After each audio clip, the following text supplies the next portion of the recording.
Hello मेरे class 12 के प्यारे प्यारे प्यारे प्यारे बच्चों, और आप सभी लोगों का स्वागत है हमारे पीवाईक्यू सीरीज में। और पीवाईक्यू सीरीज के अंदर हम लोग देख रहे थे इनऑर्गेनिक केमिस्ट्री के पीवाईक्यू। तो इनऑर्गेनिक केमिस्ट्री में टेक्निकली इस साल के सिलेबस में 2 ही चैप्टर है सीबीएसई वालों के, डीएनएफ ब्लॉक एलिमेंट और कोऑर्डिनेशन कंपाउंड्स। अब कोऑर्डिनेशन कंपाउंड्स तो भाई साहब हम लोग निपटा चुके थे, तो चलो आज हम लोग बात करते हैं D and F block element के पीवाईक्यूज की। तो शुरू करते हैं। और क्वेश्चन नंबर जो मेरे पास में पहला क्वेश्चन आया है, एक्चुअली ये क्वेश्चन जो है ये क्वेश्चन बैंक में था, मतलब ये बोर्ड एग्जाम में नहीं आया है बट ये क्वेश्चन बैंक में था, तो मैंने सोचा ले चलता हूं, करवा देता हूं। ठीक है, तो चलिए क्वेश्चन करना शुरू करते हैं। लेकिन उसके पहले क्या आप लोगों ने हमारा नया YouTube channel gravity circle shorts subscribe किया? नहीं किया तो कर लो यार, ऐसा मत करो यार, क्या बात कर रहे हो। लिंक डिस्क्रिप्शन में ग्रेविटी सर्कल शॉर्ट्स की। ठीक है, चलिए क्वेश्चन पढ़ते हैं। With in the 3D series manganese, within the 3D series manganese exhibit oxidation state in aqueous solution ranging from +2 to +7, जिसके अंदर मैग्नीज डाई पॉजिटिव फॉर्म में और MnO4 नेगेटिव यानी कि +7 ऑक्सीडेशन स्टेट में मिलता है। लाइकवाइज जो आयरन होता है वो Fe डाई पॉजिटिव और Fe ट्राई पॉजिटिव फॉर्म में दिखता है, as well as FeO4 di negative, यानी कि इस कंडीशन में इसका ऑक्सीडेशन स्टेट +6 हो जाता है।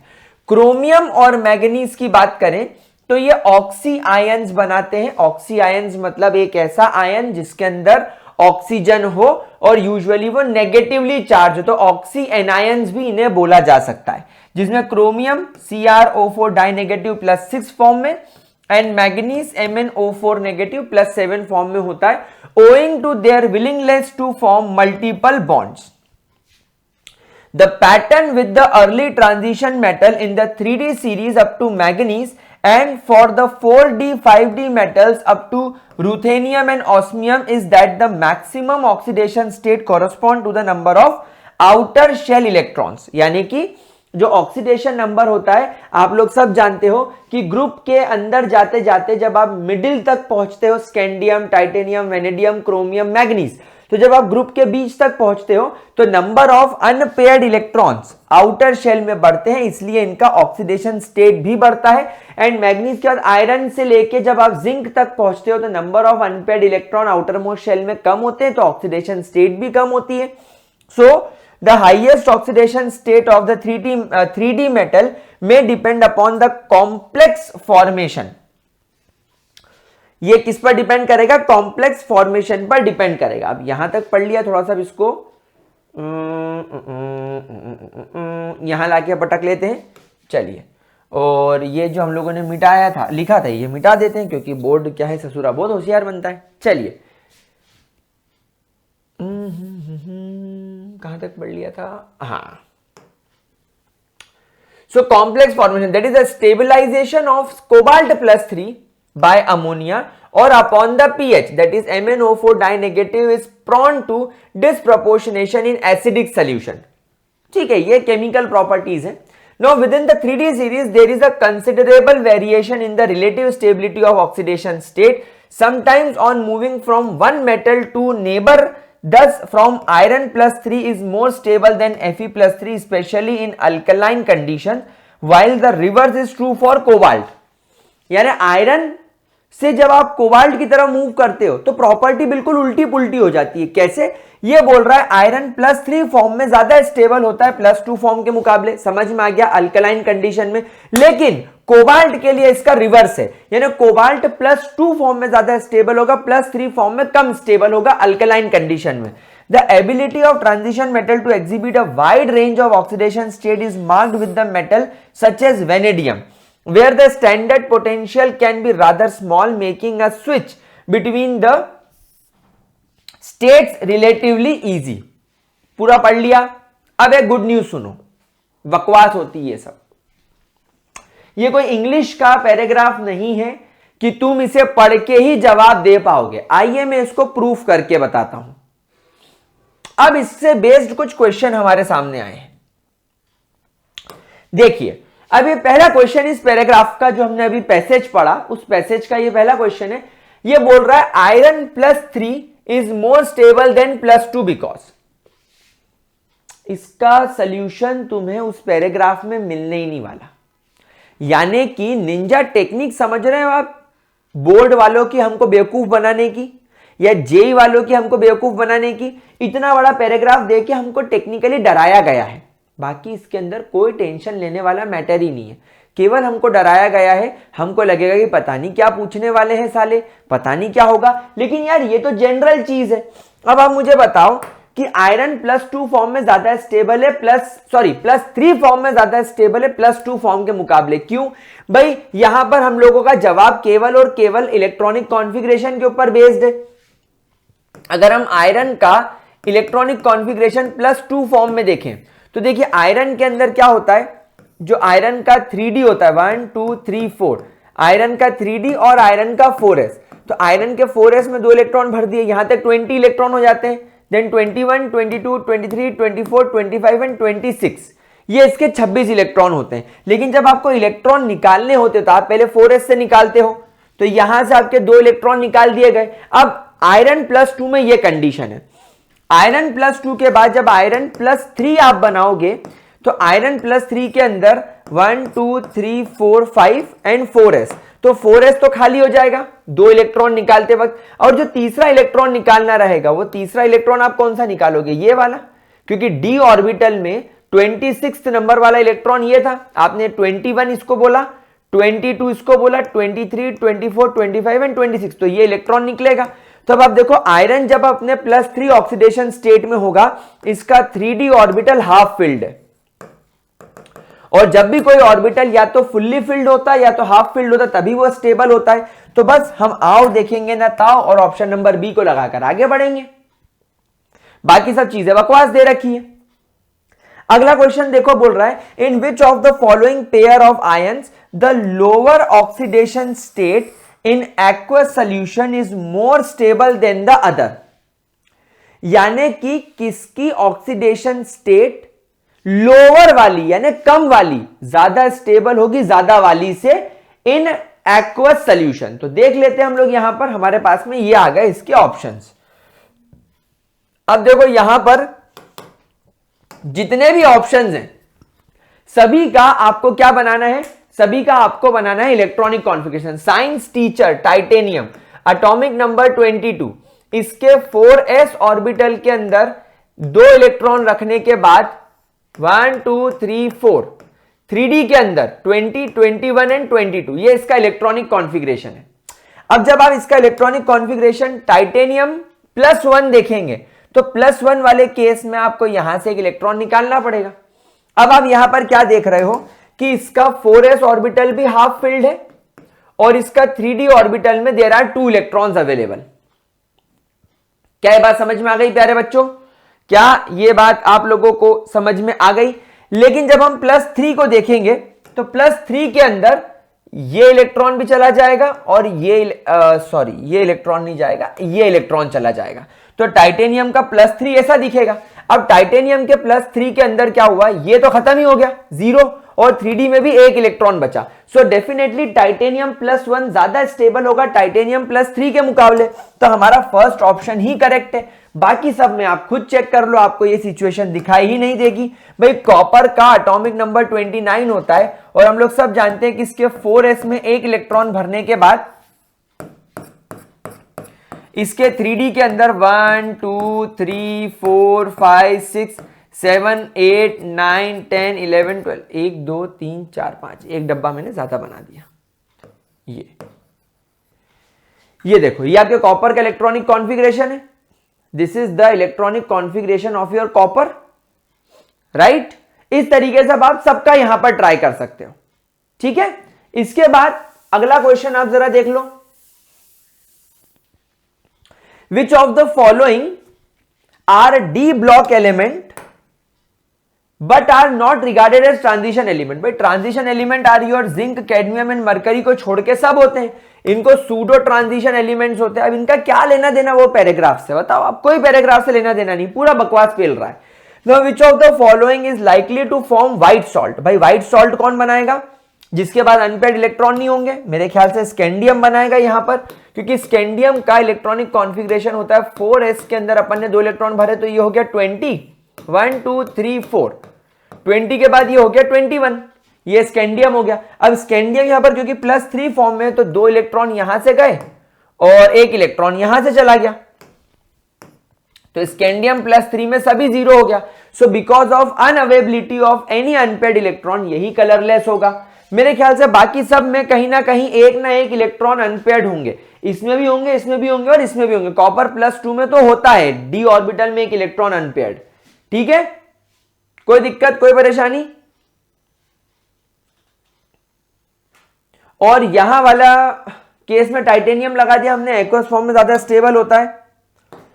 ओके, अगला देखो, the product of oxidation of iodine with MnO4। अब देखो ये तो है ना बहुत बेसिक बात है, जब आपका MnO4 नेगेटिव को आप I नेगेटिव के साथ ट्रीट करते हो इन अल्कलाइन मीडियम, इस बात को ध्यान रखना, यहां पर IO3 नेगेटिव बनता है। यह बात बिल्कुल प्योर रटने की है, क्योंकि ये हम लोग पोटेशियम पर मैग्नेट के अंदर उसकी रिएक्शन देख चुके हैं, तो ये प्रोडक्ट भी डायरेक्टली बनता है। और अगर यहां पर अल्कलाइन की जगह पे, अगर यहां पर अल्कलाइन की जगह पर एसिडिक होता, तो इसका जवाब आयोडीन होता। ये दो बातें याद कर लो, करना क्या है। और इनऑर्गेनिक केमिस्ट्री में चीजें क्या होती है, घिसी पिटी चली आती है, और अगर वो हम लोग एक बार प्रॉपरली रिएक्शन उसकी समझ लें, देखो कोई शॉर्ट ट्रिक नहीं है, लेकिन एक चीज के दो ही आंसर हो सकते हैं। क्या? अगर आपका MnO4 नेगेटिव आयोडीन के साथ रिएक्ट करेगा तो वो दो ही प्रोडक्ट बना सकता है, पहला IO3 नेगेटिव, दूसरा आयोडीन। कंडीशन समझ में आनी चाहिए, अगर एसिडिक कंडीशन होगी तो आयोडीन निकलेगा,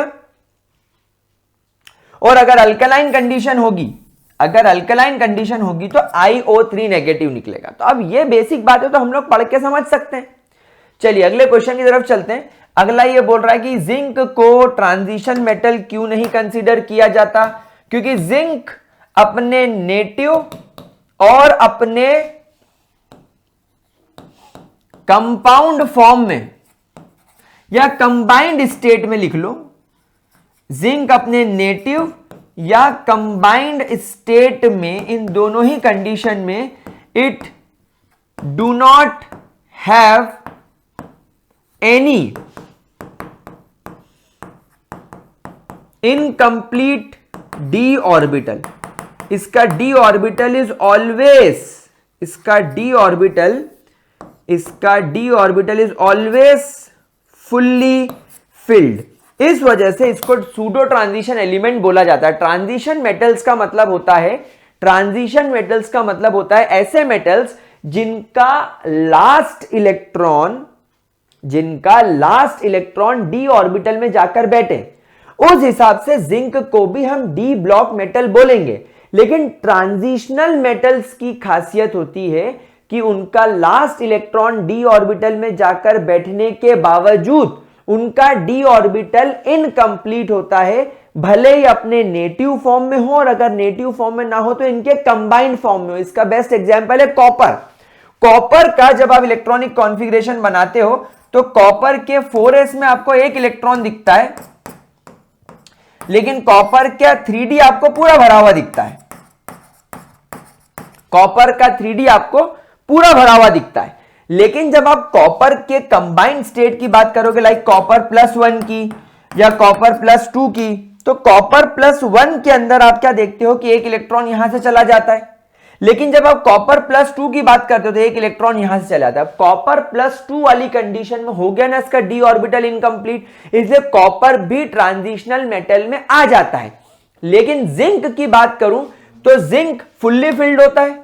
अगर हम जिंक की बात करें तो जिंक का ये भी फुल्ली होता है और ये भी फुल्ली होता है, तो जिंक इस कंडीशन में तो है नहीं। अच्छा, जिंक का दूसरा ऑक्सीडेशन स्टेट होता है +2 फॉर्म में, इसके 2 इलेक्ट्रॉन यहां से निकल जाते हैं, डी ऑर्बिटल अभी भरा हुआ है। उसके अलावा जिंक कोई ऑक्सीडेशन स्टेट शो नहीं करता है। इस वजह से जिंक दोनों ही कंडीशन में उसका डी ऑर्बिटल फुल्ली फिल्ड है, इसलिए उसको इसके अंदर हम नहीं मानेंगे।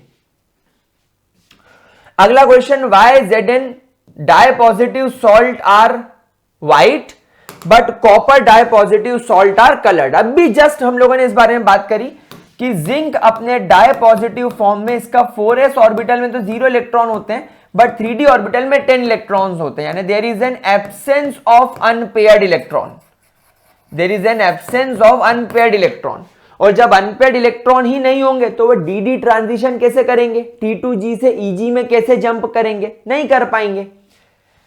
और अगर हम कॉपर डाई पॉजिटिव की बात करें तो कॉपर डाई पॉजिटिव वाले केस में इसका 4s तो 0 हो जाएगा बट 3d9 हो जाएगा, और 3d9 के हिसाब से आपको इसके अंदर एक इलेक्ट्रॉन जो है वो अनपेयर्ड दिखाई देगा, और ये अनपेयर्ड इलेक्ट्रॉन dd ट्रांजिशन करेगा, एनर्जी अब्सॉर्ब करके एक्साइटेड स्टेट में जाएगा, एनर्जी रिलीज करके वापस से ग्राउंड शेल में आएगा, और वो जो एनर्जी रिलीज कर रहा है एक्साइटेड होने के बाद डी एक्साइटेशन करने के लिए, वो एनर्जी आपको विजिबल रेडिएशन में जाकर गिरेगी, क्योंकि उसकी फ्रीक्वेंसी क्या होगी, विजिबल रेडिएशन की होगी, तो हमको उसकी वजह से कलर दिखाई देगा।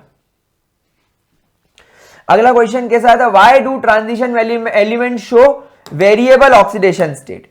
देखिए इनका वेरिएबल ऑक्सीडेशन स्टेट इसलिए होता है क्योंकि ट्रांजिशन एलिमेंट्स में जो n-1 d ऑर्बिटल होता है, जो n-1 d ऑर्बिटल होता है और जो आपका ns ऑर्बिटल होता है, इन दोनों ऑर्बिटल्स के अंदर there is a very less energy gap, there is a very less energy gap, और इस वजह से इलेक्ट्रॉन्स जो होते हैं, electrons can easily jump between these orbitals.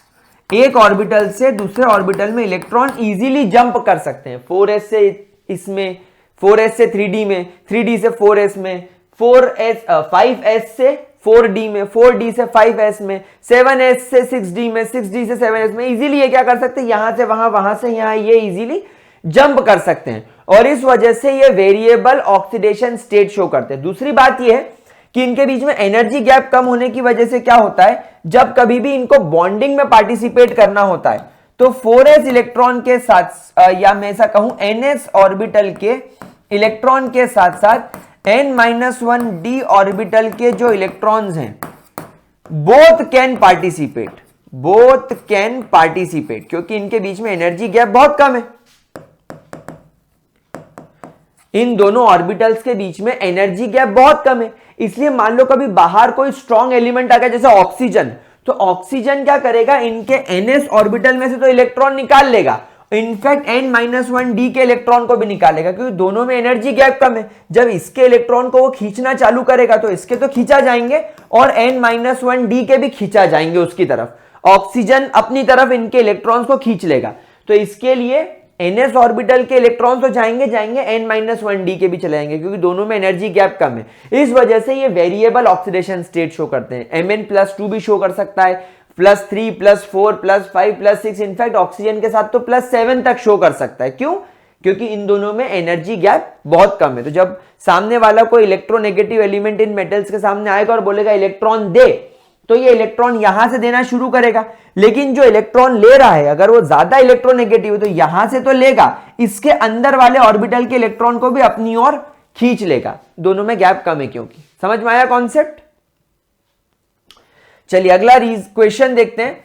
ये बोल रहा है EU डाई पॉजिटिव एक स्ट्रॉन्ग रिड्यूसिंग एजेंट है। देखिए अगर हम बात करें EU डाई पॉजिटिव की, तो EU डाई पॉजिटिव आपके लेंथेनॉइड सीरीज का एक एलिमेंट है। लेंथेनॉइड सीरीज की अगर हम बात करें तो आपके जितने भी लेंथेनॉइड्स होते हैं they have +3 oxidation state which is common. मतलब जितने भी आपके लेंथेनॉइड्स होते हैं, यानी आपके 4f ऑर्बिटल के जितने भी 14 एलिमेंट्स होते हैं उनके लिए +3 ऑक्सीडेशन स्टेट कॉमन है। अब अभी यहां पर यूफोरियम +2 फॉर्म में है, तो यूफोरियम क्या करेगा, +2 फॉर्म में से एक इलेक्ट्रॉन और रिलीज कर देगा और जल्दी से क्या बन जाएगा, +3 फॉर्म। क्यों? क्योंकि इसमें ये ज्यादा स्टेबल होगा। भाई इसकी फैमिली के बाकी एलिमेंट जब इस फॉर्म में स्टेबल है तो ये भी स्टेबल होगा, तो इसलिए EU क्या करेगा, अपने +2 फॉर्म में से एक इलेक्ट्रॉन और दे देगा, जा भैया ले जाए एक इलेक्ट्रॉन, और वो बन जाएगा जल्दी से EU+3, और जब ये EU+3 बन जाएगा तो मोर स्टेबल हो जाएगा। अब इसने ये करने के चक्कर में खुद को तो ऑक्सीडाइज कर लिया, लेकिन ये एक इलेक्ट्रॉन जो रिलीज करा है वो डेफिनेटली किसी ना किसी ने लिया होगा, और जिसने लिया होगा वो रिड्यूस हो गया। तो यूफोरियम ने एक इलेक्ट्रॉन छोड़ के सामने वाले को रिड्यूस कर दिया, इसलिए हो गया ना रिड्यूसिंग एजेंट। तो इसीलिए आप इसका जवाब क्या लिखेंगे कि EU डाई पॉजिटिव एक इलेक्ट्रॉन लूज करके EU+3 बना देगा, इसीलिए इसको स्ट्रॉन्ग ऑक्सीडाइज रिड्यूसिंग एजेंट बोला जाता है। ठीक है, आगे आपको आंसर समझ में। चलिए अगला क्वेश्चन देखते हैं। Zirconium and hafnium have almost same atomic radius. देखिए जिरकोनियम जो है ये 4d सीरीज का एंड हैफनियम जो है ये 5d सीरीज का एलिमेंट है। अब आप लोग सब जानते हैं कि 4d सीरीज के बाद वाइट्रियम के बाद जिरकोनियम आता है, ठीक है, और उसके पूरी सीरीज आती है। लेकिन जब हम 5d सीरीज में जाते हैं तो 5d सीरीज का पहला एलिमेंट है लेंथेनम। लेंथेनम के बाद अगला एलिमेंट आता है टेक्निकली हैफनियम, लेकिन लेंथेनम और हैफनियम के बीच में 4f ऑर्बिटल के 14 एलिमेंट्स आ जाते हैं। लेंथेनम के बाद 14 लेंथेनॉइड, और इसके अंदर आपको जो 14 एलिमेंट्स आ जाते हैं इन सब में इलेक्ट्रॉन्स कहां भर रहा होता है, 4f ऑर्बिटल में। और 4f ऑर्बिटल एक बहुत ज्यादा वीकली शील्डेड एलिमेंट इलेक्ट्रॉन्स होते हैं। तो क्या होता है, ये न्यूक्लियस इसको अपनी ओर अट्रैक्ट कर लेता है। 4f ऑर्बिटल के इलेक्ट्रॉन्स अपने बाहर के इलेक्ट्रॉन्स को रिपेल नहीं कर पाते क्योंकि इनका शील्डिंग इफेक्ट पुअर होता है। तो क्योंकि लेंथेनम के बाद में अगले 14 एलिमेंट्स में जो इलेक्ट्रॉन जा रहा है वो 4f ऑर्बिटल में जा रहा है, और 4f ऑर्बिटल की शील्डिंग पावर कमजोर होती है। 4f ऑर्बिटल में जब आप इलेक्ट्रॉन भरोगे तो पहली बात तो आप अंदर की ओर इलेक्ट्रॉन भर रहे हो। आपने 6s के बाद 5d और 5d के बाद और अंदर आकर 4f में इलेक्ट्रॉन भरा। अब ये 4f न्यूक्लियस के नजदीक है, न्यूक्लियस इसको अपनी ओर खींच रहा है। और दूसरी प्रॉब्लम कि 4f ऑर्बिटल या कोई भी f ऑर्बिटल और कोई भी d ऑर्बिटल अपने बाहर वाले शेल के इलेक्ट्रॉन को रिपेल नहीं कर पाता। क्यों? क्योंकि इनके ऑर्बिटल का शेप बिखरा हुआ होता है। ये न्यूक्लियस को प्रॉपरली कवर करके बाहर वाले इलेक्ट्रॉन्स को रिपेल नहीं कर सकते जितना s ऑर्बिटल और p ऑर्बिटल कर पाते हैं। तो 4f ऑर्बिटल पहले तो बाहर के शेल के इलेक्ट्रॉन को रिपेल नहीं कर पा रहे, जिसे आप शील्डिंग इफेक्ट बोलते हो। तो इनका पुअर शील्डिंग इफेक्ट की वजह से एटॉमिक रेडियस बढ़ने की जगह उल्टा कम हो जाएगा। दूसरा, न्यूक्लियस इनको अपनी ओर खींच रहा है, तो ये एटॉमिक रेडियस बढ़ाने की जगह उल्टा एटॉमिक रेडियस घटा देते हैं। तो लेंथेनम के बाद में अगले 14 एलिमेंट का एटॉमिक रेडियस लगातार कम होना शुरू हो जाता है। और हैफनियम तक जब आप आते हो तो हैफनियम में 14 इलेक्ट्रॉन 4f ऑर्बिटल में ऑलरेडी भरे जा चुके हैं। तो हैफनियम का एटॉमिक रेडियस बहुत कम हो जाता है, तो जिसको बोला जाता है लेंथेनॉइड कॉन्ट्रैक्शन। तो just because of lanthanoid contraction hafnium का एटॉमिक रेडियस बढ़ने की जगह कम हो जाता है। और कितना कम हो जाता है, उसके जस्ट नीचे 4d सीरीज में पड़े हुए जिरकोनियम के बराबर। इसका 160 होता है और इसका 159, उल्टा कम हो जाता है। तो इसीलिए इन दोनों का एटॉमिक रेडियस ऑलमोस्ट सिमिलर बना था, just because of lanthanoid contraction. Lanthanoid contraction मैंने आपको बहुत डिटेल में समझा ही दिया है, ठीक है। देखें अब ये क्या बोल रहा है, चलो समझते हैं इस क्वेश्चन को। The chemistry of any element can be understood best in terms of atomic structure and its effect on the formation of chemical bond. In the actinoid series, just as in the lanthanides, added electron with increasing atomic number goes into internal f orbital where they are partially buried and consequently not chemically active. बिल्कुल सही बात बोल रहा है। अभी हम लोगों ने लेंथेनॉइड कॉन्ट्रैक्शन के अंदर क्या पढ़ा, f ऑर्बिटल का poor shielding effect. f orbital का पुअर शील्डिंग इफेक्ट क्यों होता है, क्योंकि जब आप 4f ऑर्बिटल में इलेक्ट्रॉन भरते हो तो टेक्निकली आप पहले इलेक्ट्रॉन 6s में भर चुके हो। 6s के बाद आप उतर के आते हो 5d में, और 5d के बाद स्लिप होके आ जाते हो 4f में। यानी टेक्निकली इलेक्ट्रॉन 6s ऑर्बिटल में मौजूद है, लेकिन 6s के बाद आप डायरेक्टली अंदर आ गए 4f में, तो आप न्यूक्लियस की तरफ आ गए। मतलब आपका जो f ऑर्बिटल है वो इंटरनल है और वो पार्शियली बरीड है। बरीड मतलब धसा हुआ है। आप जब ऊपर से एटम को देखोगे तो आपको 6s ऑर्बिटल का इलेक्ट्रॉन दिखेगा या 7s ऑर्बिटल का इलेक्ट्रॉन दिखेगा। 7s के अंदर या 6s के अंदर आपको f ऑर्बिटल का इलेक्ट्रॉन दिखेगा, या तो 4f का या तो 5f का, तो अंदर की तरफ बरीड है। दूसरा, f ऑर्बिटल का जो शेप होता है वो डिस्क्रीट होने की वजह से ये बाहर वाले इलेक्ट्रॉन को शील्ड नहीं कर पाता, उसे रिपेल नहीं कर पाता।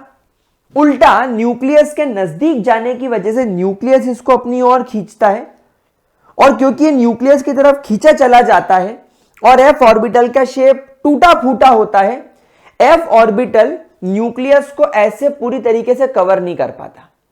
तो न्यूक्लियस क्या करता है, f ऑर्बिटल के पीछे पड़े हुए s ऑर्बिटल को, 6s को, 7s को, उसको भी अपनी ओर खींचना चालू कर देता है। आप ऐसा समझो कि एक फटे हुए कपड़े से हम लाइट को कवर कर रहे हैं। लाइट आपका न्यूक्लियस हो गया और 4f ऑर्बिटल आपका एक ऐसा कपड़ा हो गया जिसमें बड़े बड़े छेद हैं। तो अगर आप उस बल्ब के आसपास वो बड़े बड़े छेद वाले कपड़े को रख भी दोगे तो छेदों में से रोशनी आएगी। ठीक उसी प्रकार अगर ये रोशनी ना हो और ये अट्रैक्टिव फोर्स हो तो वो बल्ब से जो अट्रैक्टिव फोर्स निकल रहा है वो 4f ऑर्बिटल को तो अपनी ओर खींच रहा है, लेकिन उसके छेदों में से पार जाकर s ऑर्बिटल को भी अपनी ओर खींच रहा है। तो इसलिए एटॉमिक साइज कम हो जाता है। यही तो लेंथेनॉइड कॉन्ट्रैक्शन में पढ़ा और ये बात यहां पर भी कह रहा है। लेकिन अब ये यहां पर कह रहा है कि आप एक रीजन बताओ कि जो एक्टेनॉइड्स होते हैं is not as smooth as lanthanoid, यानी एक्टेनॉइड्स की जो केमिस्ट्री होती है is not as smooth as lanthanoid. इसके पीछे क्या रीजन बताओगे? देखिए, इसके पीछे बस एक ही रीजन है कि जो आपके f ऑर्बिटल्स होते हैं, यानी आपके जो एक्टेनॉइड्स होते हैं, देखिए एक्टेनॉइड सबसे पहली बात तो they are very radioactive. ये बहुत ज्यादा रेडियो एक्टिव नेचर के होते हैं, और जो रेडियो एक्टिव नेचर का होता है इनकी जो हाफ लाइफ होती है they have a very short half life. इनकी हाफ लाइफ बहुत शॉर्ट होती है, बनते ही टूट जाते हैं, स्टडी करना मुश्किल होता है। दूसरा, 7s ऑर्बिटल, 6d ऑर्बिटल और 5f ऑर्बिटल में जो एनर्जी गैप होता है वो बहुत कम होता है, और एनर्जी गैप कम होने की वजह से इनकी बहुत ज्यादा वेरिएबल ऑक्सीडेशन स्टेट दिखाई देती है। तो इन रीजंस की वजह से आप एक्टेनॉइड सीरीज की केमिस्ट्री को उतना स्मूथली नहीं पढ़ पाते हो, ना एक्टेनॉइड्स की केमिस्ट्री जैसे इनका ऑक्सीडेशन स्टेट, इनका मेल्टिंग पॉइंट, इनका बॉइलिंग पॉइंट, इनकी केमिकल रिएक्टिविटी, इनकी केमिकल प्रॉपर्टी स्मूथ नहीं होती, एब्रप्ट होती है। कोई ऑक्सीजन के साथ रिएक्शन कर रहा होता है, कोई नहीं करता। किसी का मेल्टिंग पॉइंट एकदम ज्यादा होता है, किसी का कम हो जाता है। कोई ऑक्सीडेशन स्टेट ज्यादा शो करता है तो कोई कम शो करता है। एक्टेनॉइड की तरह स्मूथ नहीं होती, और उसके पीछे ये कुछ पॉसिबल रीजंस हैं। आगे बढ़ते हैं। Calculate the spin only moment, मतलब म्यू पूछ रहा है ये, ऑफ कोबाल्ट +2। ठीक है, तो कोबाल्ट, अच्छा ये क्या बोल रहा है, by writing the electronic configuration. ठीक है, तो cobalt, science teacher very cruel, मांगे फीस को यानी cobalt 27 is the atomic number. यहां पर लिख भी रखा है इसने। चलिए हम पहले यहां पर बनाएंगे 1 2 3 4, ये आपका 3D हो गया, एंड इसके बाद आ गया आपका 4s। 27 के हिसाब से ये 19th इलेक्ट्रॉन और ये 28th इलेक्ट्रॉन, 20 इलेक्ट्रॉन हो गए। 1s 2s 2p 3s 3p, ये जो अंदर के 5 ऑर्बिटल्स हैं इनमें टोटल 18 इलेक्ट्रॉन्स आ गए। उसके बाद 19 20, देन 21 22 23 24 25 26 एंड 27, ये आपके कोबाल्ट का इलेक्ट्रॉनिक कॉन्फ़िगरेशन हो गया। अगर मैं कोबाल्ट +2 की बात करूं तो कोबाल्ट +2 के अंदर 1 2 3 4 और ये आपके 4s में से दोनों इलेक्ट्रॉन चले जाएंगे, और आपके 3d में से 1 2 3 4 5 6 और 7 इलेक्ट्रॉन, ये आपके कोबाल्ट का 2 हो गया। ये 2 इलेक्ट्रॉन वैलेंस शेल से चले गए। भाई इलेक्ट्रॉन ऐड भले ही बाद में हो रहा है 3d ऑर्बिटल में, लेकिन रिलीज तो वो वैलेंस से ही होगा। ये हो गया। अब यहां पर आपको म्यू की वैल्यू निकालनी, which is equal to n+2 Bm, that is Bohr magneton. अब यहां पर आप देखो कोबाल्ट +2 का जब आपको म्यू यानी स्पिन क्वांटम नंबर निकालना, तो आप देखो यहां पर अनपेड इलेक्ट्रॉन कितने हैं, n का मतलब होता है नंबर ऑफ अनपेड इलेक्ट्रॉन, तो यहां पर n की वैल्यू मुझे 3 दिखाई दे रही है। There are 3 unpaired electron, so mu will become equal to √3 3 plus 2 यानी कि under root 3 plus 2 5, 5 3 15, under root 15 will be the BM। और आप लोग सब जानते हो कि अगर यहां पर 15 नहीं 16 होता तो 4 4 था 16 यानी 4 होता, तो आप अप्रोक्सीमेटली 3.9 BM इसका लिखकर आगे बढ़ सकते हो। अप्रोक्सीमेटली लिख लो, आपका काम हो जाएगा। ठीक है मेरे प्यारे बच्चों, क्या ये बात समझ में आई आपको? चलो तो अगला क्वेश्चन देख लेते हैं। अगला क्वेश्चन क्या बोल रहा है, जूम करके देखना पड़ेगा। ओके चलो अगला क्वेश्चन कह रहा है give reason and select one atom या ion which exhibit asked property. ठीक है, स्कैंडियम ट्राई पॉजिटिव या क्रोमियम ट्राई पॉजिटिव किसका डायमैग्नेटिक बिहेवियर होगा? मैं तो देख के बता दूंगा, रट गया है मेरे को तो, लेकिन आप कैसे पता लगाओगे? इलेक्ट्रॉनिक कॉन्फ़िगरेशन से। स्कैंडियम का एटॉमिक नंबर होता है 21। जब आप, मेरी एक मैडम थी केमिस्ट्री पढ़ाती थी, वो 21 को 21 बोलती थी, तो तुम लोग ये मत सोचना कि मैं 21 बोलता हूं, मैं तो 21 ही बोलता हूं। ये आपके स्कैंडियम का इलेक्ट्रॉनिक कॉन्फ़िगरेशन हो गया। जब स्कैंडियम +3 की बात करी जाएगी तो यहां से 3 इलेक्ट्रॉन उड़ाने पड़ेंगे। ये पहला उड़ाया, ये दूसरा उड़ाया और ये तीसरा उड़ाया। अब यहां पर क्योंकि स्कैंडियम के पास में कोई अनपेयर्ड इलेक्ट्रॉन नहीं है, मतलब डेफिनेटली ये डायमैग्नेटिक नेचर का होगा। जिसको क्रॉस चेक करना हो वो क्रोमियम का लिख ले भाई साहब। क्रोमियम का एटॉमिक नंबर 24 होता है। 1 2 3 4 5 एंड 4s। इसके 4s में पहले 2 इलेक्ट्रॉन आते हैं, देन 1 देन 2 देन 3 देन 4 ऐसा हो जाता है। लेकिन बाद में क्योंकि इन दोनों के बीच में एनर्जी गैप कम है, 3d और 4s के बीच में, 4s का इलेक्ट्रॉन यहां से जंप करके यहां जाकर बैठ जाता है और इसको इस तरीके से 5 अनपेयर्ड इलेक्ट्रॉन इधर और एक 6 इधर अनपेयर्ड इलेक्ट्रॉन बना देता है। अब क्योंकि आप +3 की बात कर रहे हो तो आपको 3 इलेक्ट्रॉन निकालने हैं, तो एक इलेक्ट्रॉन ये निकालूंगा, एक ये निकालूंगा, एक ये इलेक्ट्रॉन निकालूंगा। तो क्रोमियम जब +3 होगा तो इसके पास में 3 अनपेयर्ड इलेक्ट्रॉन होंगे। 3 अनपेयर्ड इलेक्ट्रॉन होंगे तो भाई पूरा पैरामैग्नेटिक नेचर का हो जाएगा ये, तो है ना।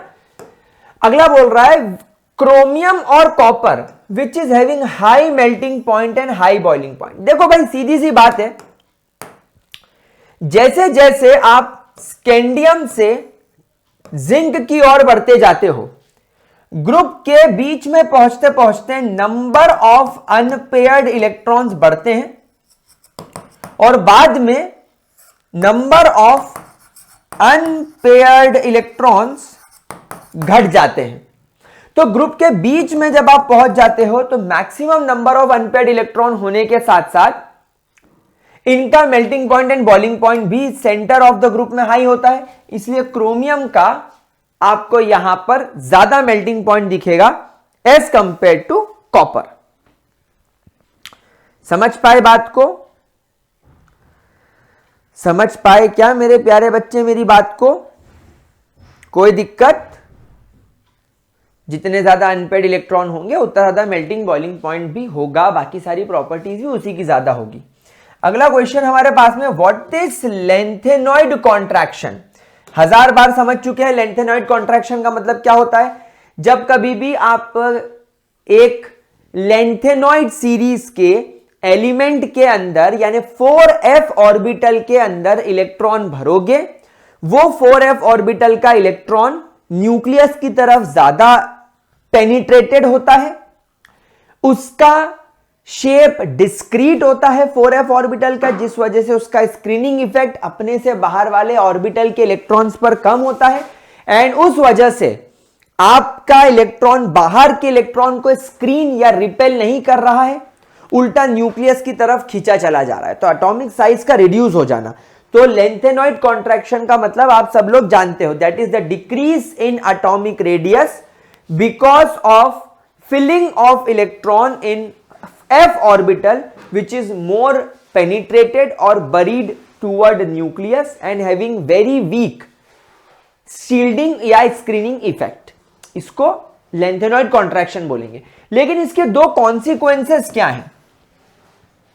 पहला कॉन्सिक्वेंसेस इसका यह है कि आपके जो 4d और आपके जो 5d सीरीज के एलिमेंट्स हैं, 4d और 5d सीरीज के जो एलिमेंट्स हैं, इनका जनरली एटॉमिक रेडियस सेम हो जाता है। जैसे अभी अभी आप लोगों ने थोड़ी देर पहले पढ़ा, जिरकोनियम एंड हैफनियम, इनका एटॉमिक रेडियस ऑलमोस्ट सिमिलर हो जाता है। समझ में आया ये पॉइंट? क्या ये पॉइंट मेरे प्यारे बच्चा लोगों को समझ में आया? यस और नो? ठीक है, कोई दिक्कत? अच्छा, दूसरी बात, भाई मेटल कौन होता है? एक बहुत अच्छा electron donor. Metal electron donate क्यों करता है? क्योंकि मेटल का साइज बड़ा होता है, वैलेंस शेल के इलेक्ट्रॉन न्यूक्लियस से बहुत दूर हो जाते हैं, जिस वजह से न्यूक्लियस अपने वैलेंस शेल के इलेक्ट्रॉन को पकड़ नहीं पाता और वो इलेक्ट्रॉन छूट जाता है। लेकिन यहां पर लेंथेनॉइड कॉन्ट्रैक्शन की वजह से जब आप लेफ्ट टू राइट जाते हो तो एटॉमिक रेडियस डिक्रीज हो जाता है, मतलब मेटालिक नेचर थोड़ा रिड्यूस होता है। एंड इस वजह से सच मेटल्स, इस वजह से इन मेटल्स के ऑक्साइड्स और इन मेटल्स के हाइड्रोक्साइड्स जो होते हैं, so such metals oxides and metals hydroxides have decrease in basicity with increase in atomic number। यानी जैसे जैसे आपके मेटल का, लेंथेनॉइड कॉन्ट्रैक्शन वाले मेटल्स का एटॉमिक रेडियस घटता जाता है with increase in atomic number. भाई जैसे जैसे आप लेफ्ट से राइट जाओगे मेटल का एटॉमिक नंबर बढ़ेगा। वाइट्रियम से ज्यादा जिरकोनियम, जिरकोनियम से ज्यादा नियोबियम, है ना, फिर मॉलिब्डेनम, टेक्नीशियम, तो इनका एटॉमिक नंबर बढ़ रहा है, लेकिन इनका एटॉमिक रेडियस कम हो रहा है। एटॉमिक रेडियस कम हो रहा है तो मेटालिक नेचर कम हो रहा है। मेटालिक नेचर कम होने से इनके ऑक्साइड और हाइड्रोक्साइड्स की बेसिसिटी भी कम हो रही है, क्योंकि मेटल जितना अच्छा होगा उतना ज्यादा उसके ऑक्साइड्स या हाइड्रोक्साइड्स की बेसिसिटी होगी। अगला क्वेश्चन देखते हैं। ग्राफ देख लो, ये एनसीईआरटी का ग्राफ है। ये ग्राफ देख लो, एनसीईआरटी में मिल जाएगा, चाहो तो एनसीईआरटी खोल लो ये ग्राफ को टैली करने के लिए। अब इस ग्राफ के बेसिस पर ये क्या पूछ रहा है, आपको ये बताना है why manganese have lower melting point then chromium. Manganese का कहां गया, ये रहा। मैग्नीज का मेल्टिंग पॉइंट क्रोमियम के मुकाबले कम क्यों हो जाता है? याद करो, ये तो टिपिकली एनसीईआरटी का ही सवाल है। क्यों ऐसा है मेरे प्यारे बच्चों? देखो, देख लो, मैं आपको बताता हूं। मैग्नीज का जरा इलेक्ट्रॉनिक कॉन्फ़िगरेशन बनाओ। मैग्नीज एटॉमिक नंबर 25, इसके 1 2 3 4 5 एंड 4s ऑर्बिटल में you will observe 2 electrons and 3d orbital में यू विल ऑब्जर्व 5 इलेक्ट्रॉन्स। यहां पर मैग्नीज के पास में देयर आर 5 अनपेयर्ड इलेक्ट्रॉन्स। लेकिन जब हम लोग क्रोमियम की बात करेंगे, एटॉमिक नंबर 24, क्रोमियम के 4s ऑर्बिटल में 1 और 3d ऑर्बिटल में 5 अनपेयर्ड इलेक्ट्रॉन है। टोटल इसके पास में 6 अनपेयर्ड इलेक्ट्रॉन्स हैं। तो जब आप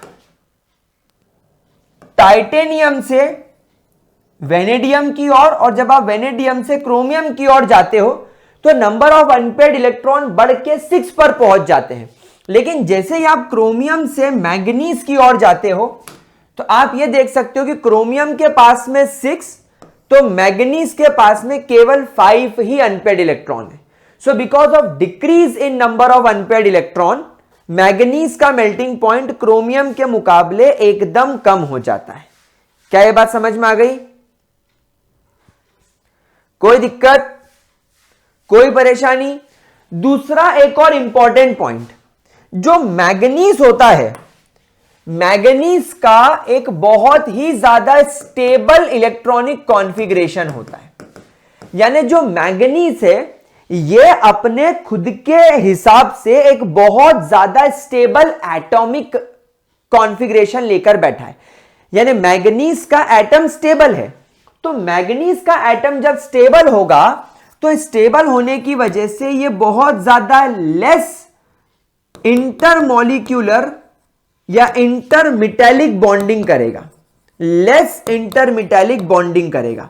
क्यों? क्योंकि मैग्नीज बोलेगा यार मेरा तो कॉन्फ़िगरेशन इतना स्टेबल है, मैं किसी दूसरे मैग्नीज के एटम के साथ में मेटैलिक बॉन्डिंग क्यों करूं। इसलिए ये किसी के साथ बॉन्डिंग नहीं करता, इंटर मेटेलिक बॉन्डिंग यानी दो एटम्स के बीच में जो मेटेलिक बॉन्डिंग होती है वो ये कम शो करता है। वो नोबल गैस वाला सिस्टम, नोबल गैस बोलता है भाई मेरा तो कॉन्फ़िगरेशन स्टेबल है, मैं क्यों किसी के साथ मॉलिक्यूल बनाऊं।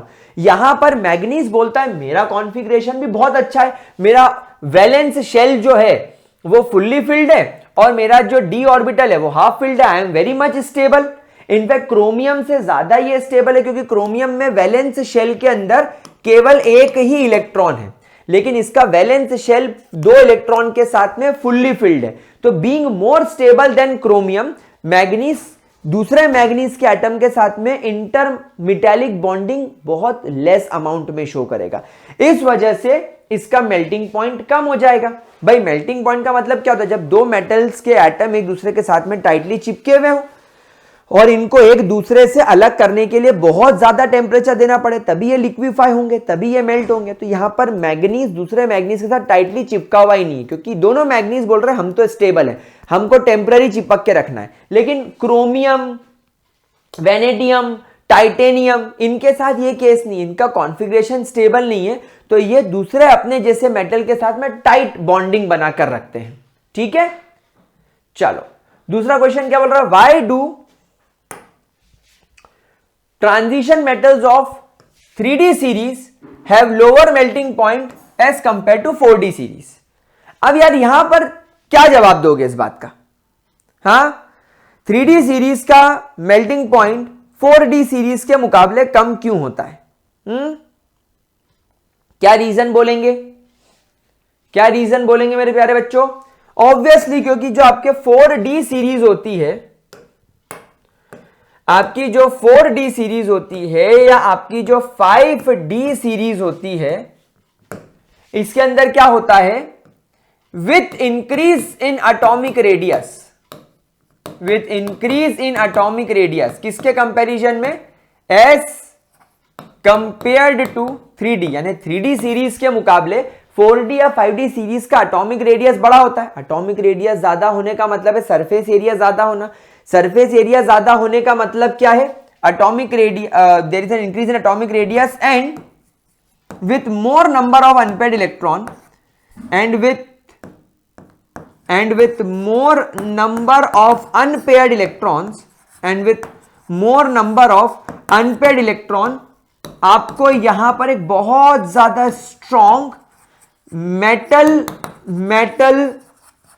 बॉन्डिंग देखने को मिलती है। There is a stronger metal bonding in the 4D series। इस वजह से 4D सीरीज का मेल्टिंग पॉइंट ज्यादा होता है as compare to 3D series. क्या ये बात समझ में आई? मेटल बॉन्डिंग आपको इसके अंदर ज्यादा देखने को मिलेगी हैवी ट्रांजिशन मेटल्स के अंदर। ठीक है, अगला क्वेश्चन क्या है, in the third transition series, third यानी 5D सीरीज की बात कर रही है, it is talking about 5D series, which metal have the highest melting point. यहां पर अगर मैं 5D सीरीज की बात करूं तो 5D सीरीज ये रही, हैफनियम, टेंटेनम, टंगस्टन, रेनियम। अब देखो रेनियम का मेल्टिंग पॉइंट डिक्रीज हो गया तो ग्राफ के हिसाब से W यानी टंगस्टन, तो इसका जवाब क्या होगा, इसका जवाब होगा W यानी कि टंगस्टन। आपके टंगस्टन का मेल्टिंग पॉइंट 5D सीरीज में सबसे ज्यादा होगा। अगला क्वेश्चन देखते हैं, ये बोल रहा है विच नहीं फॉलोइंग आयंस आर गिवन। ठीक है, ये आयंस आपको दे रखे हैं 1 2 3 4 5 6 और बोल रहा है identify which is the strongest reducing agent. अब यहां पर बताऊं मैं स्ट्रॉन्गेस्ट रिड्यूसिंग एजेंट कौन है। देखो अगर मैं यहां पर क्रोमियम की बात करूं तो क्रोमियम जब अपने +2 फॉर्म में होगा तो इसके 4s ऑर्बिटल में एक इलेक्ट्रॉन 1 2 3 4, इसके 3D ऑर्बिटल में 1 2 3 4 एंड 5 इलेक्ट्रॉन। अब जब इसके क्रोमियम के 4s में से, ओ माय गॉड, वाओ, ये क्या हो गया, अरे यार गाइस सॉरी यार, स्लाइड ही पूरी डिलीट हो गई।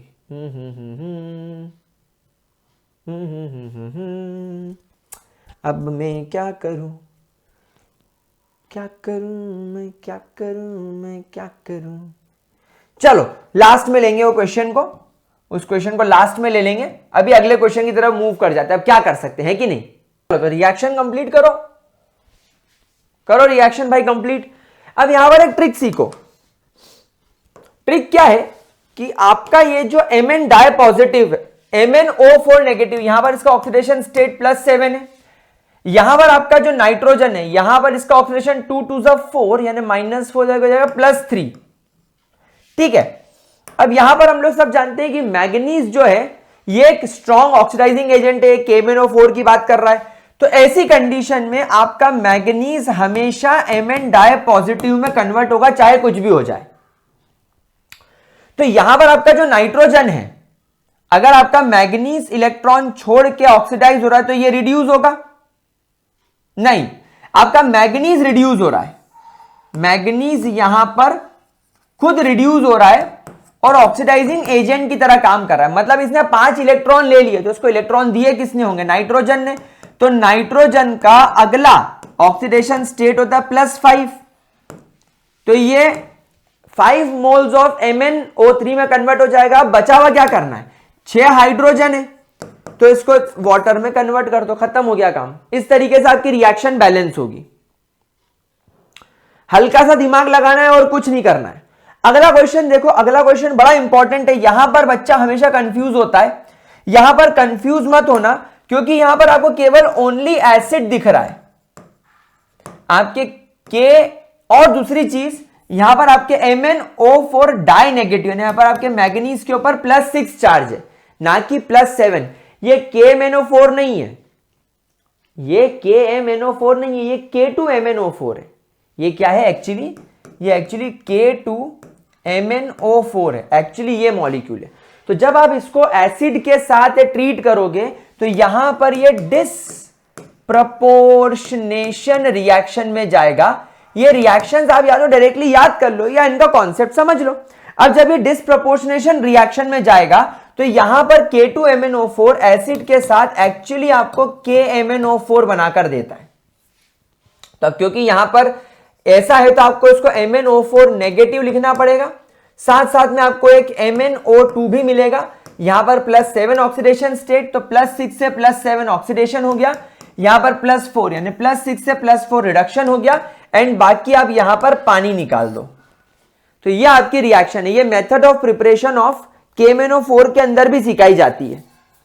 ठीक है, अगली रिएक्शन देखते हैं। अब अगली जो रिएक्शन है, एक बार जरा हम इसको देख लेते हैं। थोड़ा सा मैं इसको बड़ा कर देता हूं क्योंकि इसके अंदर क्या आंसर भी लिखे हुए हैं। अब मैं क्या करूं, आंसर लिखे हुए आ गए तो आ गए भाई, अपनी गलती थोड़ी है। चलो अगर आंसर लिखे हुए आ गए तो आंसर ही समझ लेते हैं। ठीक है, इस रिएक्शन को कंप्लीट करो। अब देखो यहां पर भी क्या हो रहा है, MnO4 है यानी +7 ऑक्सीडेशन स्टेट है, डेफिनेटली +7 से MnO4 +2 के अंदर ही रिड्यूस होगा, तो ये लिख दो। बाकी 8H2OH 8 पॉजिटिव है तो इसको वाटर में कन्वर्ट कर दो। नीचे वाला केस देखो, MnO4 नेगेटिव +7 फॉर्म में है तो ये +7 से +2 फॉर्म में ही कन्वर्ट हो रहा है। ये तो यूनिवर्सल बात हो गई।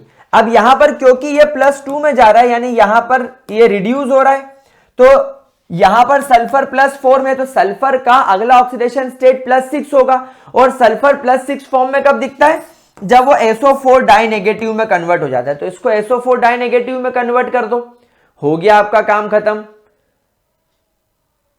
हो गया आपका काम खत्म। क्या आपको ये बात समझ में आई, कोई दिक्कत? अच्छा, अब क्योंकि यहां पर रेडॉक्स रिएक्शन आपने सीखा था, इधर वाटर है, इधर वाटर है, तो इधर आपको H+ लगाना पड़ेगा। इधर आपको H+, ये देखो इधर नीचे से लिखा हुआ है H+, बट कोई बात नहीं, इधर H+ लगा देंगे। तो ये जनरल रिएक्शंस है, इसके अंदर आपको कुछ करना नहीं है, अपना दिमाग नहीं लगाना है, ऑटोमेटिकली चीज हो जाएगी। चलिए अगला रिएक्शन देखते हैं। अब ये रिएक्शन और कुछ नहीं, आपकी method of preparation of KMnO4 है। अरे नहीं यार, नहीं नहीं नहीं नहीं नहीं, ये क्रोमाइट है, तो यहां पर KMnO4 नहीं K2Cr2O7 बनता हुआ नजर आ रहा है। चलो देखते हैं, करके देखते हैं। अगर आप यहां पर FeCr2O4 का ट्रीटमेंट NaOH के साथ करोगे तो यहां पर आप ध्यान रखेंगे आपको मिलेगा Na2CrO4 प्लस Fe2O3। एक्चुअली यहां से रिएक्शन से बाहर होता है, ये हम लोग मेथड ऑफ प्रिपरेशन में देख चुके हैं, और साथ साथ यहां से वाटर बाहर होता है। तो अब अगर मैं इस रिएक्शन को थोड़ा सा बैलेंस करने की कोशिश करूं तो यहां पर हम लोगों को लगाना पड़ेगा 416 और यहां पर हमको 7 मोल्स ऑफ ऑक्सीजन भी लगेगा रिएक्टेंट साइड, तब जाके रिएक्शन बैलेंस होगी। 7O2 के बाद यहां जाएगा, इधर मेरे ख्याल से आ जाएगा 8, क्योंकि 8 2 16 होता है। देन यहां पर आ जाएगा 2 2 2 4 होता है, और यहां पर 8 लगा दूंगा तो 8 2 हाँ ठीक है, 8 2 16 हाँ ठीक है। तो ये आपका स्टेप नंबर 1 बैलेंस हो गया। This is your step number 1। अब स्टेप नंबर 1 में आपको I think 8 moles of Na2CrO4 बन रहा है। एक बात देख लेते हैं, जब आप आपके FeCr2O4 का ट्रीटमेंट NaOH के साथ करते हो इन प्रेजेंस ऑफ एयर, तभी मुझे यहां पर ऑक्सीजन लेना पड़ा। A yellow compound A is formed. Yes, बिल्कुल सही बात है, ये है हमारा येलो कलर का कंपाउंड Na2CrO4। जब आप इसका एसिडिफिकेशन करते हो विद डाइल्यूट सल्फ्यूरिक एसिड, यानी जब आप आपके Na2CrO4 का ट्रीटमेंट H2SO4 के साथ करते हो, it gives a compound B। अब ये कंपाउंड B क्या होगा, अगर मैं इसको यहां 2 कर दूं तो ये मिल जाएगा Na2Cr2O7। 2 मोल्स ऑफ Na2Cr2O7 मुझे एक तो यहां मिल जाएगा, नहीं Na2 नहीं मिलना चाहिए, Na2Cr2O7 मिलेगा। और तो यहां पर से मेरे को पहले 2 हटाना पड़ेगा, क्योंकि यहां पर ये सोडियम H2SO4 के साथ भी जाएगा, तो यहां मिलेगा Na2SO4 और 2 हाइड्रोजन 7 + 4 11, 4 2 8 9 10 11 12, यानी H2O भी यहां से मुझे मिलेगा। ये हो गया आपका स्टेप नंबर 2। अब यहां पर हम देखें, अगर आपको कंपाउंड बी मिलेगा तो I think this is your compound B. Compound B on treatment with KCl, यानी जब आप Na2Cr2O7 का ट्रीटमेंट जब आप लोग KCl के साथ करोगे तो आपको एक ऑरेंज कलर का क्रिस्टलाइन कंपाउंड मिलेगा, जो डेफिनेटली K2Cr2O7 का होगा, और NaCl बाहर हो जाएगा, तो ये आपका कंपाउंड नंबर C हो गया। तो हो गया आपका ABC। A क्या है आपका, A आपका Na2Cr4, B है Na2Cr2O7 और C है आपका K2Cr2O3, K2Cr2O7 sorry potassium dichromate, potassium permanganate, हाँ पोटेशियम डाइक्रोमेट। अब ये पोटेशियम डाइक्रोमेट क्या है, पोटेशियम डाइक्रोमेट एक बहुत ही ज्यादा स्ट्रॉन्ग ऑक्सीडाइजिंग एजेंट है। It is a very strong oxidising agent. अगले क्वेश्चन की तरफ चलते हैं। अगला क्वेश्चन वापस एक केमिकल रिएक्शन को कंप्लीट वाला क्वेश्चन है। अब यहां पर एक बहुत बड़े बच्चे मिस्टेक कर देते हैं, वो फटाक से यहां पर देखते कि अरे +7 है तो सर यहां पर मैं +2 लगा दूं। नहीं, यहां +2 इसलिए नहीं बनेगा क्योंकि 3 2 6 हो जाएगा +4, 3 2 6 -6 हो जाएगा +6 +4। बेटा यहां पर सल्फर पे केवल +2 ऑक्सीडेशन स्टेट है, यहां पर सल्फर पर केवल +2 ऑक्सीडेशन स्टेट है। तो सल्फर जब +2 ऑक्सीडेशन स्टेट से जंप करके +6 ऑक्सीडेशन स्टेट में जाएगा, यहां पर मैग्नीज +7 नहीं बन पाएगा, यहां पर मैग्नीज बनेगा आई थिंक +4। एंड अगर ये +4 बन रहा है तो ये 8 मोल्स ऑफ MnO2 बनाएगा। रिएक्शन उल्टी है, और यहां पर आपको साथ साथ में H+ भी देखने मिलेंगे।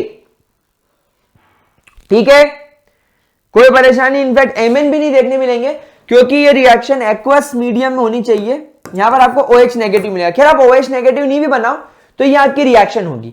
यहां पर क्या है, K2Cr2O7 पे क्रोमियम पे +6 है, Sn है। अब हम लोग सब जानते हैं स्टेनस का अगला ऑक्सीडेशन स्टेट जो होता है वो होता है +4, तो ये बन जाएगा +4। तो K2Cr2O7 बन जाएगा Cr+3, ये कन्वर्ट हो जाएगा Cr+3 के अंदर, Cr+3 के अंदर कन्वर्ट हो गया और 7 मोल्स ऑफ वाटर यहां से बाहर कर दो। तो ये रिएक्शंस तो क्या है कि डायरेक्ट केमिकल रिएक्शंस है, कुछ इसके अंदर ज्यादा दिमाग लगाने की या लोड लेने की जरूरत नहीं है, डायरेक्टली हो जाती है ये।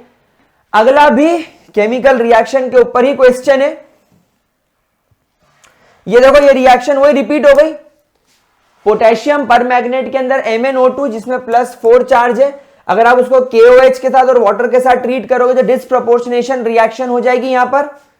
यहां पर क्या डिसप्रपोर्शनेशन रिएक्शन देखने को मिलेगी? नहीं, यहां पर K2MnO4 मिल जाएगा, 2 मोल्स ऑफ K2MnO4 मिल जाएगा यहां पर इस तरीके से, और आई थिंक वाटर यहां से बाहर हो जाएगा 2 मोल्स। डायरेक्ट केमिकल रिएक्शन थी, यानी मेथड ऑफ प्रिपरेशन जिसने पढ़ ली उसका काम टन हो जाएगा। अच्छा, यहां पर अब आप देखो क्रोमियम अगेन +6 फॉर्म में, तो आप सबसे पहले क्रोमियम को +3 फॉर्म में कन्वर्ट कर दीजिए, 6I नेगेटिव को आप आयोडीन में कन्वर्ट कर दीजिए, -1 से 0 हो जाएगा, यानी इसका ऑक्सीडेशन हो गया और इसका रिडक्शन हो गया। और यहां पर क्या करो, 7 मोल्स ऑफ वाटर यहां पर भी निकाल दो क्योंकि 14 हाइड्रोजन है। समझ में आया कॉन्सेप्ट? कॉन्सेप्ट समझ में आया प्यारे बच्चों? चलिए अगला क्वेश्चन देखते हैं। Zinc is not considered as a transition element, हम ऑलरेडी इसको देख चुके हैं क्योंकि इसका डी ऑर्बिटल कंप्लीट होता है। अगला chromium is reducing while manganese is oxidising. देखिए क्रोमियम +2 वाले केस में क्या होता है, जब क्रोमियम अपने +2 फॉर्म में होता है तो इसका 4s ऑर्बिटल का एक इलेक्ट्रॉन 1 2 3 4 और 3d ऑर्बिटल में इसके 1 2 3 4 एंड 5 इलेक्ट्रॉन होते हैं। तुम्हारे क्रोमियम का इलेक्ट्रॉनिक कॉन्फ़िगरेशन है। अब जब आप इसको +2 में ले जाएंगे तो एक इलेक्ट्रॉन यहां से और एक इलेक्ट्रॉन यहां से करेंगे। अब आप खुद देखो एक बात कि जो आपका d ऑर्बिटल होता है वो 2 पार्ट में स्प्लिट होता है। एक होता है आपका T2g, कोऑर्डिनेशन कंपाउंड में पढ़ा था, और एक होता है आपका Eg। ये इवनली डीजेनरेटेड होता है, एक्सियल ऑर्बिटल, और ये non axial orbital. Axial orbital dx2 y2 और dz2, और ये dxy dyz dzx। अब यहां पर आप देखो जब आप इसको स्प्लिट करोगे तो 1 2 3 एंड 4 इस तरीके से 4 इलेक्ट्रॉन है। अब जब क्रोमियम जैसे ही अपना एक इलेक्ट्रॉन छोड़ देगा तो क्रोमियम आ जाएगा +3 स्टेट में, और +3 स्टेट में इसका T2g ऑर्बिटल हाफ फिल्ड हो गया। T2g ऑर्बिटल हाफ फिल्ड होने की वजह से स्टेबल हो गया, और Eg एम्प्टी है, मतलब इसका कोई लेना देना नहीं। अभी कुछ देर पहले इसके अंदर एक इलेक्ट्रॉन था क्योंकि इसके पास में 4 इलेक्ट्रॉन थे, लेकिन एक इलेक्ट्रॉन के जाते ही केस बढ़िया हो गया। इसीलिए क्रोमियम क्या करेगा, इसलिए क्रोमियम +2 फॉर्म से क्रोमियम +3 फॉर्म में जाने के लिए जल्दी से एक इलेक्ट्रॉन लूज करके एक अच्छा रिड्यूसिंग एजेंट की तरह काम करेगा। भाई मैं इलेक्ट्रॉन छोड़ूंगा, सामने वाला लेगा तो वो रिड्यूसिंग एजेंट हो गया। लेकिन अगर मैं मैग्नीज की बात करूं तो मैग्नीज के अंदर क्या होता है, 4s ऑर्बिटल में 2 इलेक्ट्रॉन 1 2 3 4, और 3d ऑर्बिटल में 1 2 3 4 एंड 5 इलेक्ट्रॉन्स। अब मैग्नीज +3 फॉर्म के अंदर ऑक्सीडाइजिंग एजेंट, यानी इसके 2 इलेक्ट्रॉन, अरे यार हद है बेवकूफी की, इसके ऊपर बनाना ही नहीं चाहिए। रब कर देते हैं इसको, फिर लिख लेते हैं मैग्नीज का, है ना। चलो तो ये समझ में आ गया। अब जरा मैग्नीज का समझ लेते हैं। यानी मैग्नीज वाले केस में क्या होगा, आपको मैग्नीज का 1 2 3 4 3d ऑर्बिटल में आपको 5 इलेक्ट्रॉन दिखते हैं, कॉन्फ़िगरेशन याद है सबको, और 4s के अंदर आपको 2 दिखते हैं। अब जब मैग्नीज के 3 इलेक्ट्रॉन छोड़ोगे तो यहां से 2 इलेक्ट्रॉन और यहां से 1 इलेक्ट्रॉन चला जाएगा। अब मैग्नीज क्या कर रहा है, अब मैग्नीज +3 फॉर्म में बिल्कुल आवरा बावरा हो जाएगा। बोलेगा अरे यार अगर मेरे को कहीं से 1 इलेक्ट्रॉन मिल जाए, अगर मैं कहीं से 1 इलेक्ट्रॉन ले लूं तो क्या होगा, फटाक से मेरे यहां पर एक नया इलेक्ट्रॉन आ जाएगा, मेरा 3d ऑर्बिटल हाफ फिल्ड हो जाएगा। तो मैग्नीज क्या करेगा, अपने +3 फॉर्म में 1 इलेक्ट्रॉन लेकर अपने आप को +2 फॉर्म में ले जाने की कोशिश करेगा। यानी मैग्नीज खुद को क्या कर रहा है, खुद को रिड्यूस कर रहा है, और जब कोई खुद को रिड्यूस करता है मतलब जब किसी से इलेक्ट्रॉन एक्सेप्ट कर लेता है तो ये एक स्ट्रॉन्ग ऑक्सीडाइजिंग एजेंट की तरह बिहेव करता है। तो ये यही तो बोल रहा है कि मैग्नीज +3 फॉर्म में ऑक्सीडाइजिंग एजेंट क्यों है, क्योंकि मैग्नीज +2 फॉर्म में ज्यादा स्टेबल होता है, इसलिए वो एक इलेक्ट्रॉन ले लेता है। समझ में आ गई बात? अंडरस्टूड और नॉट? चलिए अगले क्वेश्चन की तरफ चलते हैं। Transition metal and their compound are known for their catalytic activity. Obviously transition elements के पास में वेरिएबल ऑक्सीडेशन स्टेट होती है, they have variable oxidation state, और वेरिएबल ऑक्सीडेशन स्टेट होने की वजह से ये बहुत ज्यादा अच्छे, बहुत ही ज्यादा अच्छे ये क्या होते हैं, कैटालिटिक नेचर के होते हैं, कैटालिटिक नेचर के होते हैं। अगला क्वेश्चन, ये है वो क्वेश्चन मैं जो बोल रहा था, वो क्वेश्चन ये है, method of preparation of KMnO4। ये बोल रहा है MnO2 को जब हम लोग MnO2 को KOH के साथ फ्यूज करते हैं, जब हम लोग MnO2 को KOH के साथ फ्यूज करते हैं in presence of atmospheric air, और KMnO4 as an oxidising agent is given dark green colour compound that is K2MnO4। आपको क्या मिलेगा? सबसे पहले K2MnO4, साथ साथ में वाटर रिलीज कर दो।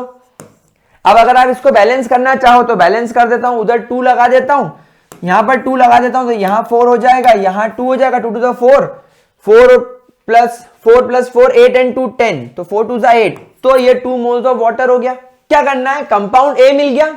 अब compound A disproportionate in acidic medium giving a purple colour compound, तो यहां पर अगर मैं इसका 3 मोल्स ऑफ K2MnO4 ले लूं और अगर मैं उसका ट्रीटमेंट HCl के साथ कर दूं, तो यहां पर सबसे पहले तो मुझे मिल जाएगा MnO2, MnO2 के बाद मुझे मिल जाएगा 2 मोल्स ऑफ KMnO4, क्योंकि यही एक पर्पल कलर का कंपाउंड होता है, तो ये हमारा पर्पल कलर का कंपाउंड हो गया KMnO4। हमको टेक्निकली यही चाहिए था। अच्छा, इसके अलावा आप देखो आपके पास में 2 पोटेशियम आ गए 6 में से, यानी 4 बाकी हैं, तो वो 4 पोटेशियम 4 क्लोरीन के साथ KCl बन के निकल जाएंगे और H2O मिल जाएगा। ये हो गया आपका कंपाउंड बी। अब क्या बोल रहा है?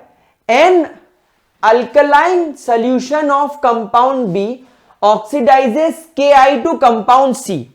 यानी अगर आपके पास में ये वाला कंपाउंड बी अगर आपके पास में है, यानी अगर आपके पास में KMnO4 है और अगर मैं उसका ट्रीटमेंट Ki के साथ कर दूं इन अल्कलाइन मीडियम, तो अभी थोड़ी देर पहले ही मैंने आपको यह फैक्ट सिखाया था कि अगर अल्कलाइन मीडियम होता है, यहां पर आपको H2O डालना पड़ेगा, तो यहां पर आपका जो आयोडीन है ये KiO3 में कन्वर्ट होगा। याद करो मैंने आपको सिखाया था iO3 नेगेटिव में ये कन्वर्ट होगा, तो ये बन जाएगा KiO3 नेगेटिव। तो KiO3 नेगेटिव बनने के साथ साथ आपको यहां पर मिलेगा MnO2। MnO2 तो हर जगह आपको देखता हुआ बनता हुआ दिखाई दे ही रहा है। उसके अलावा आपको MnO2 के अलावा KOH भी आपको बनता हुआ दिखेगा, क्योंकि पोटेशियम मेरे पास में और बचेगा। अब जब मैं रिएक्शन को बैलेंस करूंगा तो मैं यहां 2 लगा देता हूं, तो एक ये बन गया, एक ये बन गया। Mn2 चाहिए तो मुझे यहां पर 2 लगाना पड़ेगा, तो potassium balance, iodine balance, KiO3 हो गया और 2 KOH हो गया। नहीं, 2 KOH नहीं हो पाएगा, यहां पर भी 2 करना पड़ेगा, यहां पर भी 2 करना पड़ेगा। अब ये हो गया 2 2 4, तो ये 2 KiO3 बन जाएगा। ये आपकी रिएक्शन बैलेंस हो गई। ठीक है, अब क्या बोल रहा है? कंपाउंड सी मिलेगा। ये है I think compound C, oxygen, whereas an acidic solution of B oxidises Ki to D। अच्छा ओके, तो सी है आपका ये KiO3। अब ये बोल रहा है कि अगर आपका जो कंपाउंड बी है, कंपाउंड बी यानी आपका KMnO4, ये KMnO4, अगर KMnO4 को आपने Ki के साथ ऑक्सीडाइज किया इन कौन सा मीडियम? In acidic medium. तो ये भी हम लोग सीख चुके हैं कि अगर हमारे पास में KMnO4 है और अगर हमारे पास में यहां पर Ki है और अगर यहां पर कंडीशन एसिडिक है, तो पहले काम करते हैं, यहां पर अपन HCl ले लेते हैं। अब यहां पर हमें क्या मिलेगा, अब हमें यहां पर मिलेगा सबसे पहले MnCl2, MnCl2, फिर हमें यहां पर मिलेगा आयोडीन नाम की गैस, फिर यहां पर हमें आई थिंक KOH भी बनता हुआ दिखाई देगा इस केमिकल रिएक्शन के अंदर, नहीं KOH बनने का कोई चांस ही नहीं है, K और Cl बनाएगा सॉल्ट KCl और यहां पर बनेगा वाटर। तो अगर हम इसको बैलेंस करें तो मैं यहां लगा दूं 2 और KI में लगा दूं, मैं KI में लगा दूं 12 और HCl में लगा दूं 8, तो 12, तो ये हो जाएगा 12, नहीं 12 नहीं लगाना पड़ेगा, 16 और 10 लगा दे तो कभी 2, KI में लगा दूं मैं 16, नहीं KI में लगा दूं 10 और HCl में लगा दूं 16, तो करके देखें इसको कर देते 10 KCl और 16 HCl, तो चीज बन पाएगी क्या जरा देखना, 10 KCl 10 KCl, अच्छा KCl तो है ही नहीं ना यार, ये तो अरे यार KI के साथ ट्रीट करना है ना, तभी तो आयोडीन निकलेगा, मैं वही सोचूं कि कहां गलती हो रही है। तो ये 10 KI और ये 16 HCl हो गया। अब देखो आपके पास में 10 पोटेशियम वहां से निकले, तो यहां पर 10 KCl बना दो, फिर आपके पास में 2 Mn है तो 2 MnCl 2 to the 4 और 16 2 KMnO4 2 MnCl2 तो 2 to the 4 हो गया। देन आपके पास में 8 H2O बना दो, तो एक ये हो गया। फिर आप यहां पर एक काम करो, अच्छा हाँ 10 और 2, अच्छा ओके 12 है ना हमारे पास में, तो 12 KCl लगा दो और 5 आयोडीन लगा दो, आपकी रिएक्शन बैलेंस हो गई। थोड़ा टफ क्वेश्चन था लेकिन ये पूरी मेथड ऑफ प्रिपरेशन पर था। अगर आप हमारा वीडियो देखोगे तो आपका जो KMnO4 है इसकी मेथड ऑफ प्रिपरेशन पे पहली 2 स्टेप्स है, देखो step number 1 and step number 2, ये आपकी मेथड ऑफ प्रिपरेशन है। देन KMnO4 का ये वाली जो है ये reactivity with potassium iodide in acidic medium है जिसमें KiO3 बनता है, basic medium sorry alkaline medium की ये रिएक्शन है, अल्कलाइन मीडियम की ये है और एसिडिक मीडियम की ये है केमिकल प्रॉपर्टी। तो ये 2 केमिकल प्रॉपर्टीज है। तो आपको K2Cr2O7 और KMnO4 की हर एक रिएक्शन को डिटेल में पढ़ना है और ये सभी मैंने अपने DNF ब्लॉक एलिमेंट में करवा रखी है। चलिए तो विद दिस हमारा ये चैप्टर कंप्लीट होता है। हमारा एक क्वेश्चन बच रहा था, वो क्वेश्चन मैं निकाल लेता हूं, ये रहा वो क्वेश्चन। चलो अब इसको देखो, स्ट्रॉन्ग रिड्यूसिंग एजेंट कौन है।